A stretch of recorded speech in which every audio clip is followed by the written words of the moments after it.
గత ప్రభుత్వం అన్ని శాఖల్లోని అవినీతికి పాల్పడిందన్నారు మంత్రి సవిత. సత్యసాయి జిల్లాలో గుడిపల్లిలోని టీడీపీ 100 రోజులు పూర్తి చేసుకున్న సందర్భంగా మా మంచి ప్రభుత్వం కార్యక్రమంలో ఆమె పాల్గొన్నారు. గుడిపల్లి సజ్జ కంఠరాయని ఆలయంలో ప్రత్యేక పూజలు చేశారు. హిందువుల పవిత్రంగా తీసుకునే తిరుపతి లడ్డూను కూడా వైసీపీ ప్రభుత్వం వదలలేదన్నారు. తిరుపతి వెంకన్న శాపం జగన్కు తగులుతుందన్నారు మంత్రి సవిత.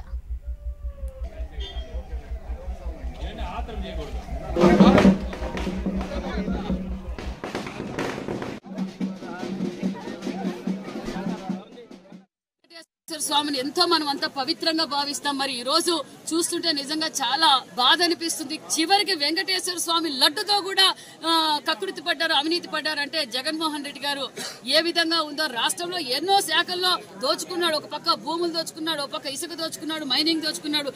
వెంకటేశ్వర స్వామి ఎంతో పవిత్రంగా మనం భావించే వెంకటేశ్వర స్వామి దగ్గర కూడా వదలలేదంటే అది చాలా కఠినమైన శిక్ష కూడా తీసుకోవాలి. ప్రజలందరూ దీన్ని బాగా బాధపడుతున్నారు. ఏంటి లాస్ట్ వెంకటేశ్వర స్వామి ప్రసాదంలో కూడా జంతువుల కొవ్వు వాడారంటే నిజంగా ఆ మనుషులు ఎంత కొవ్వు పట్టారో ప్రజల దగ్గరలోనే బుద్ధి చెప్తాడు. వెంకటేశ్వర స్వామి బుద్ధి చెప్తాడు. చట్టం తన పని తను చేసుకుంటూ పోతుందన్న విషయాన్ని కూడా మీకు తెలియజేస్తున్నాను.